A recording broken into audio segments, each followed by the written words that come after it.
Mummy papa मैं कैसा dance कर रहा हूँ? हमारा बेटा बड़ा होके हीरो बनेगा।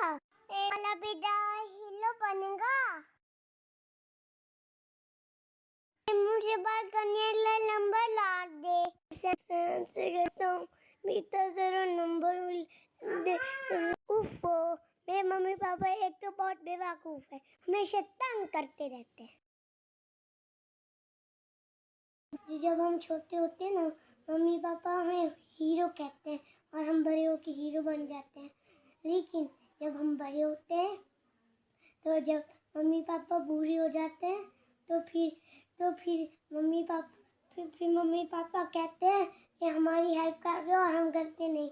इसलिए मैंने ये वीडियो बनाई है। प्लीज़ ऐसा मत कहा करें। असल हीरो हमारे मम्मी पापा हैं, हम नहीं हैं।